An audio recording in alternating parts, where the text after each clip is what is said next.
a box for the last few months, or maybe you have post-apocalyptic fantasies about one day becoming a Mad Max-style road warrior, you're probably more than a bit concerned about the recent increase in aggressive posturing between the United States and North Korea's Kim Jong-un. Is this it? Are we on a crash course for war with North Korea, which would be the very first war in history between two nuclear-armed nations? If so, what would be the likely consequences? Can the United States win such a conflict? Most recently, in a speech before the United Nations, President Trump referred to Kim as Rocket Man and threatened to destroy North Korea. Kim, the Rocket Man, then responded by calling Trump a deranged U.S. dotard and promised to escalate the construction of even more sophisticated missiles. Oh, I can't. I just can't. You're both national leaders, for God's sake. This isn't schoolyard grudge in middle school. This is a conflict between two nuclear-armed nations. Come on! Okay, I'm feeling much better now. For the most part, America's understanding of North Korea is that it is a hopelessly self-isolating and paranoid nation presided over by a maniacal and possibly insane dynastic dictator who cannot be reasoned with. A firm, reasoned hand, however, can keep North Korea under control. But then, is the United States guided by a firm, reasoned hand? Firm, maybe reasoned? Maybe we should move on to another topic.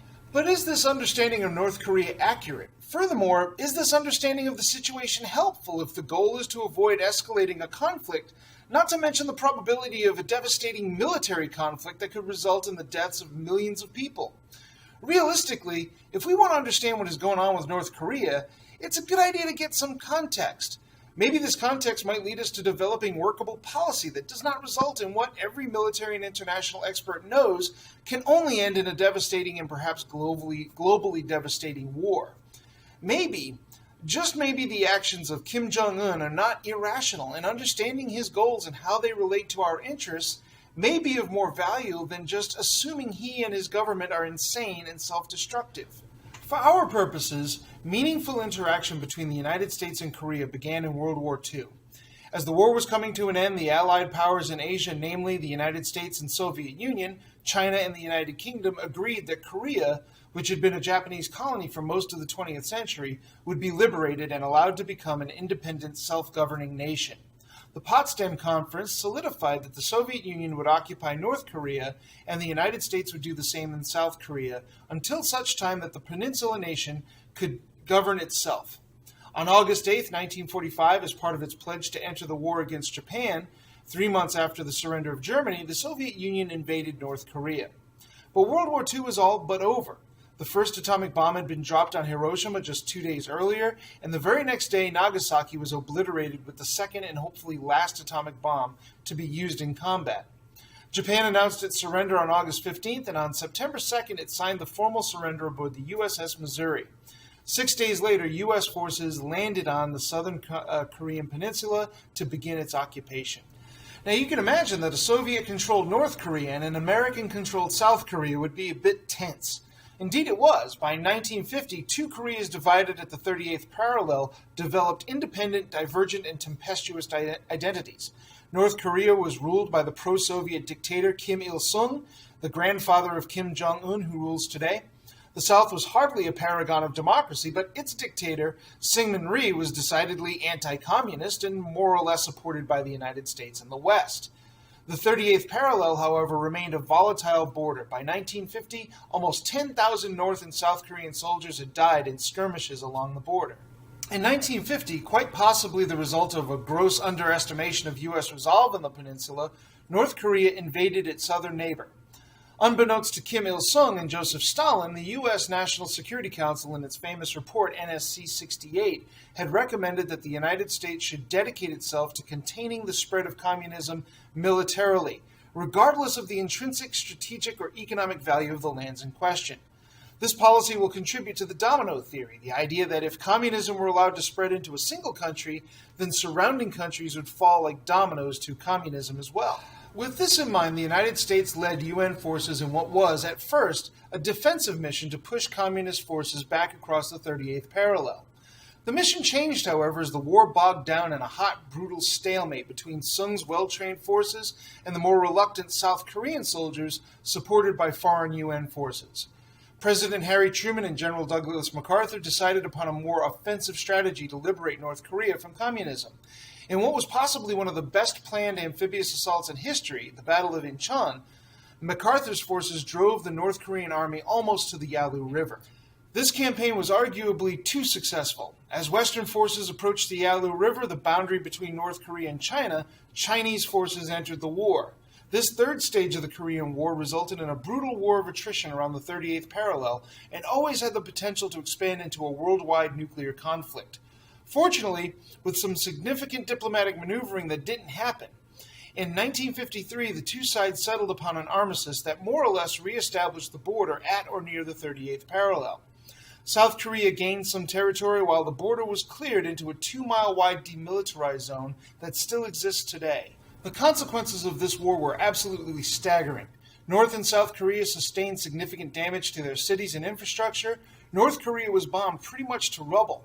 Over 5 million people were killed, about 10% of the Korean population at that time.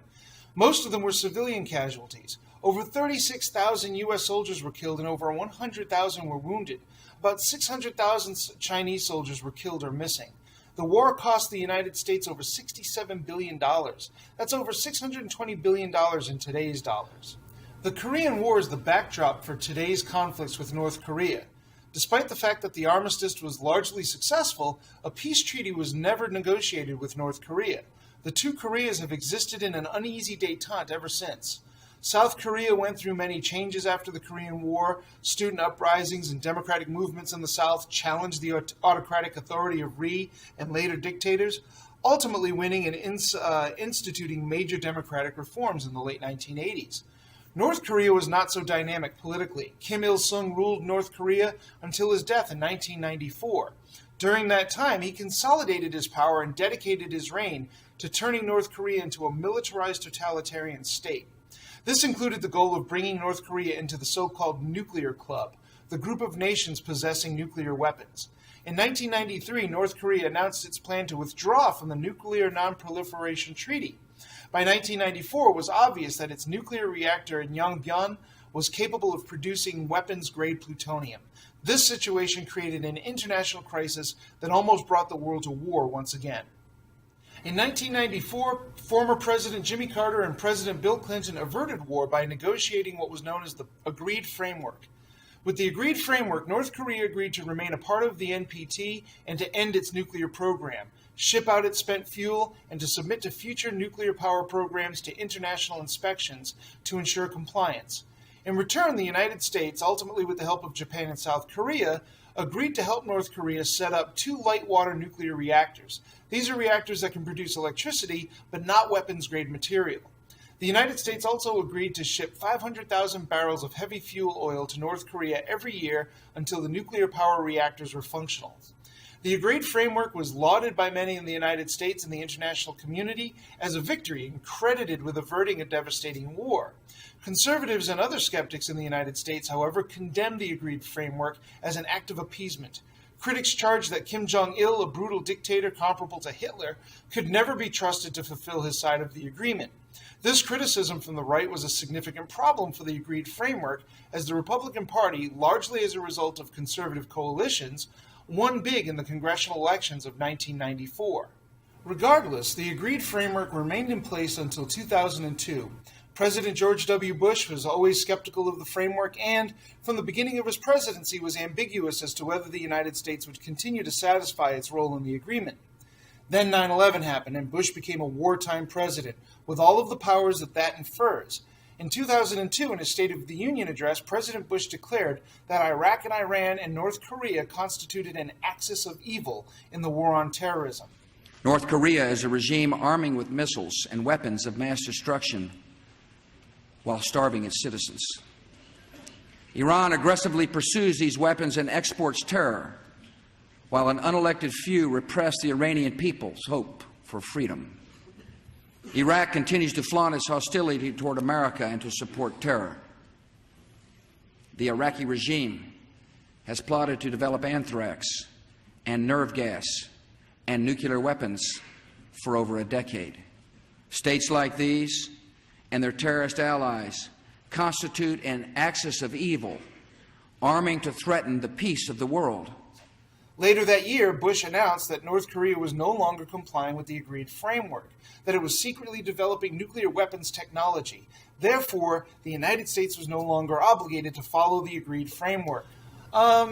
Did North Korea really cheat?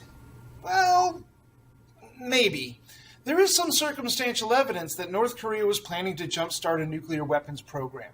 On the other hand, at the very same time that Bush was accusing Korea of cheating on the agreed framework, he was also accusing Iraq's Saddam Hussein of secretly building nuclear weapons and other weapons of mass destruction.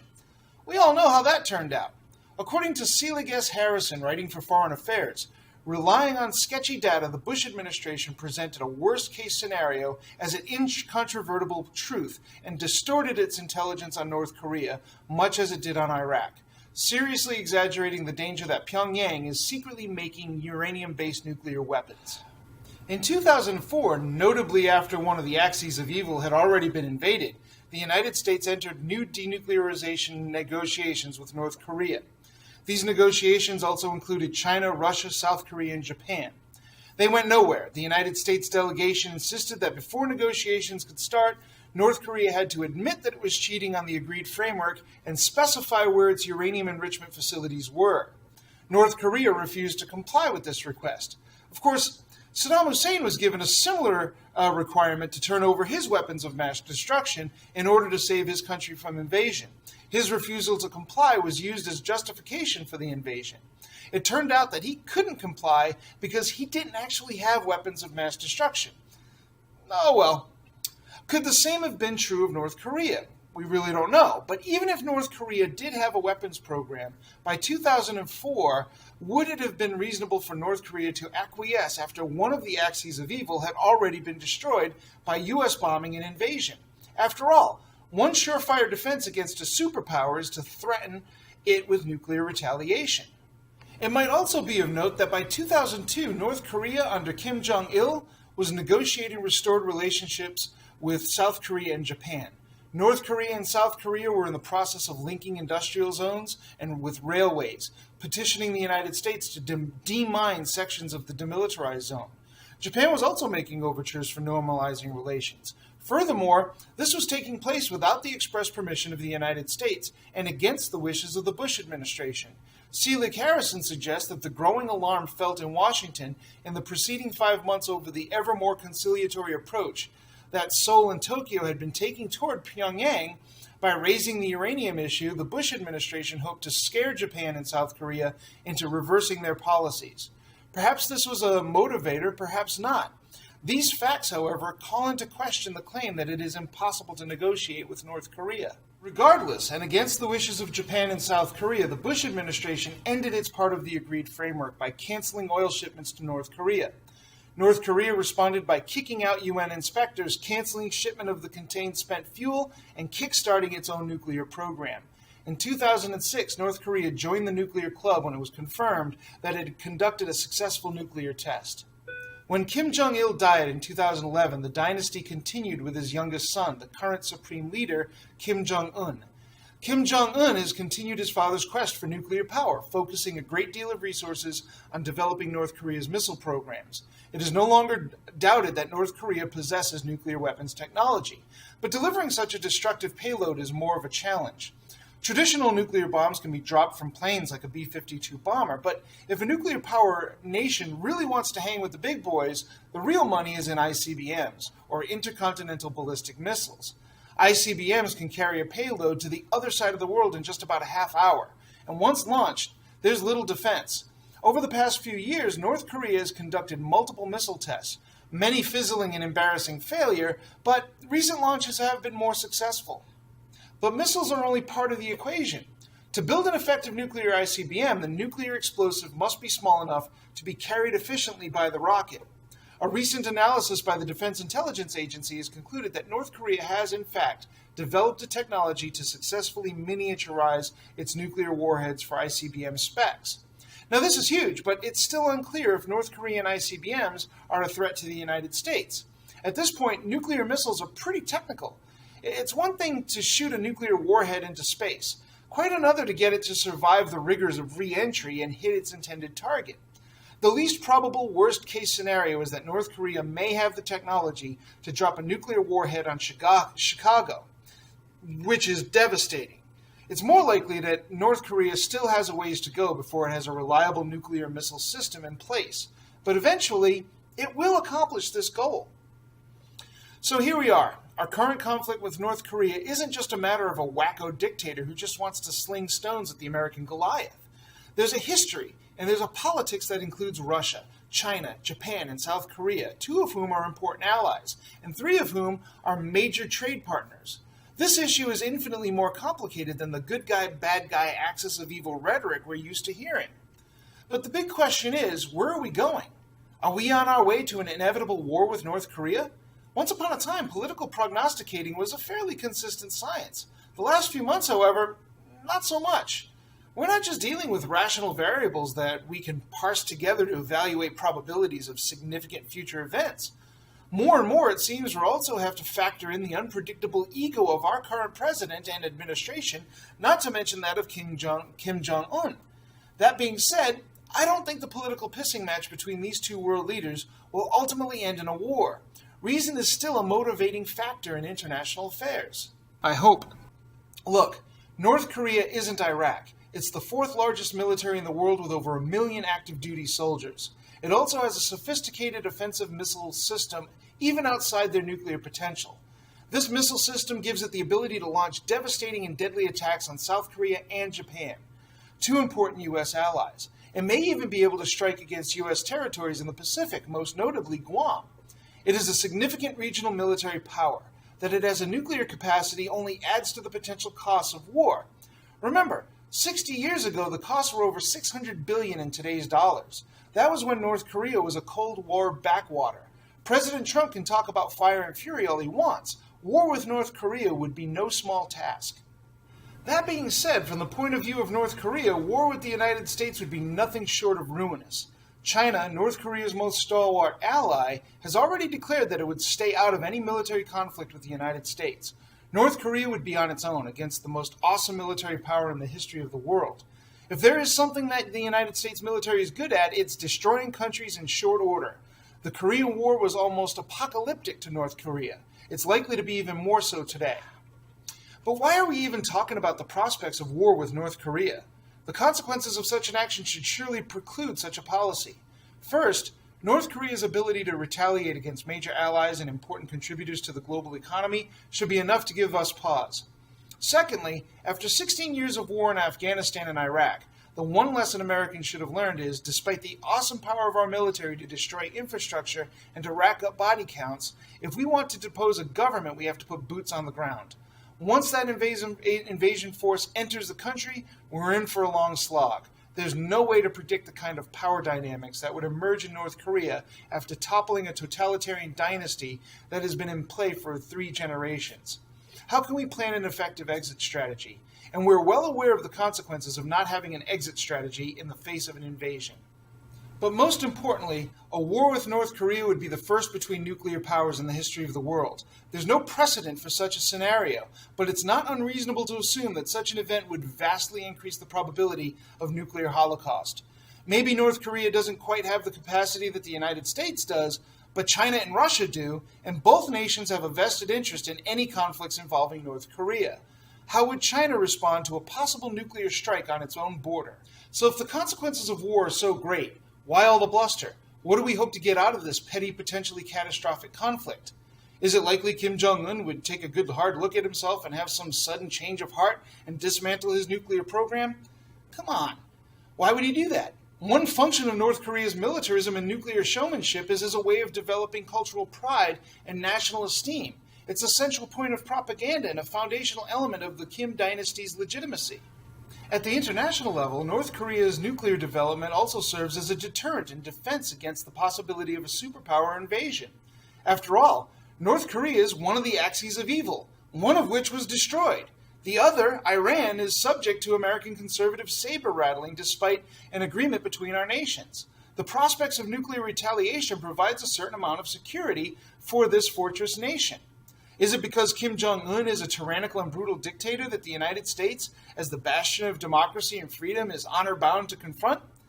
That seems unlikely from a nation that has supported brutal dictators in the past, including Korean dictator Syngman Rhee. Currently, Saudi Arabia is one of our most stalwart allies, despite being among the most repressive nations in the world and a known funder of international terrorism. If opposing dictators is an important element of U.S. policy, it's hard to understand the president's praise of dictators like Vladimir Putin and even Kim Jong-un himself. Is it because we cannot allow a nation like North Korea to possess nuclear weapons? I mean, it's really hard for a nation like the United States, the world's foremost nuclear power, to demand that another nation stop developing its own nuclear program. After all, there are other nuclear powers. Why isn't the United States demanding the dismantlement of Israel's nuclear program, or France's? What about Pakistan's? North Korea disassembling its nuclear program is a laudable goal. It's a laudable goal for any nation to get rid of weapons that could, in a real sense, eliminate humanity. It's clear, however, that threatening, coercing, and bullying North Korea into compliance is simply not going to work. President Trump threatened fire and fury. He threatened to destroy North Korea, proposing an act of genocide while standing in front of the UN. Kim Jong-un threatened to attack Guam and has promised to continue its nuclear production. Both leaders seem to be bound by a conflict cycle inherent in their dogma. Namely, they both appear to believe that might makes right, that order can be asserted through force rather than through negotiation. When President Obama announced major diplomatic progress with Cuba and Iran late in his presidency, he was derided for showing weakness, for appeasing tyrants. According to this particular dogma held by the right in the United States, and likely also a component of the North Korean right, diplomacy is weakness, negotiation is surrender. But history isn't on the side of the might makes right adherents. After all, the Iran agreement seems to be working, and the easing of restrictions between the United States and Cuba are increasingly popular and defended by U.S. business and political interests. President Nixon was roundly criticized for opening the door to relations with China, but this turned out to be one of the most significant foreign policy achievements of the century. Opening doors to negotiation and bringing countries into the community of nations, rather than excluding them, seems to be an effective strategy for mitigating international conflict. Increased interaction between nations also means increased cultural exchange that can fuel democratic or otherwise liberalizing movements. We know that democracy and liberty cannot be imposed by invading armies, but it can be created from the bottom up by the people.